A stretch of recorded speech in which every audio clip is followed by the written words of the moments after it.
If you've ever heard of Jesus of Nazareth, you probably know he was a famous teacher, and his most well-known words have shaped the lives of billions of people throughout history. Love your neighbor as yourself.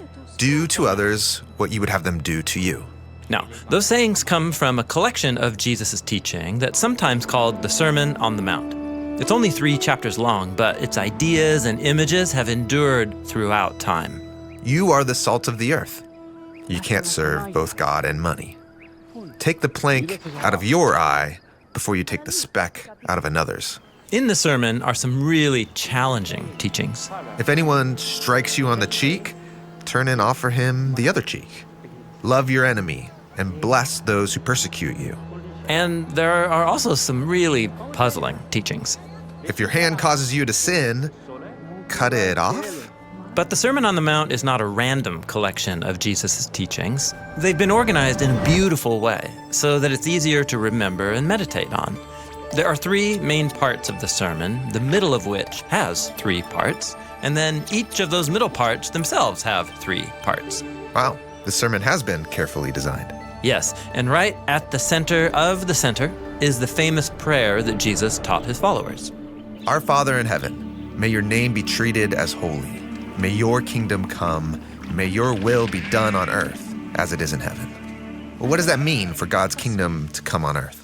Well, we have to remember that Jesus was Jewish, and he grew up meditating on the Hebrew Bible, the sacred scriptures of Israel, and they told the story of God and all humanity. How God created a well-ordered world and appointed humans to rule it on his behalf. And when humans rule with God's wisdom and love, and when justice and peace prevail, and there's enough for everyone, that is God's kingdom and God's will being done here on earth as it is in heaven. And that's no easy task. Humans foolishly rebel and start building their own kingdoms by their own wisdom. And so God chose one family, the Israelites, and he offered them his wisdom. It was called the Torah, which in Hebrew means the teaching. And beginning with Moses on Mount Sinai, God entered into a sacred covenant with them. Why only select one family? Well, the goal was for the Israelites to be transformed by God's wisdom so that they could represent God's kingdom before all the nations. But in Jesus' day, God's kingdom was nowhere to be seen. In fact, Israel was under the thumb of Roman oppressors. So what happened? Why isn't God's kingdom coming? Well, many religious leaders, like the scribes and the Pharisees, they thought it wasn't coming because Israel wasn't being faithful enough to the Torah. Other leaders, called the Sadducees, thought it would be best if Israel found a way to cooperate with Rome, and so they became the power brokers of Jesus' day. Some ran for the hills to become freedom fighters against Rome. They're known as the Zealots. And still others withdrew to the desert, waiting for God to use them to start a new Israel.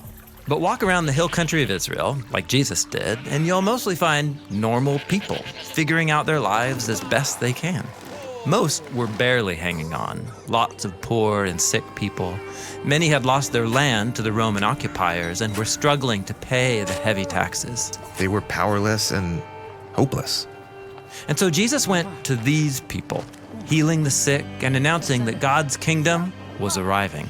People gathered from all over to hear his teachings, and one day, Jesus went up to a tall hill and said the arrival of God's kingdom was starting here and now with them. You mean with the powerless, the weak, the nobodies? God's kingdom begins here? Yes, this is why the very first line of the Sermon on the Mount is, "Blessed are the poor in spirit." In other words, where can you go and see God's presence and blessing springing to life? Among the rich? Among the powerful? No, Jesus says. Look where people are poor, where they feel crushed and defeated. God's kingdom is beginning with the people standing right here.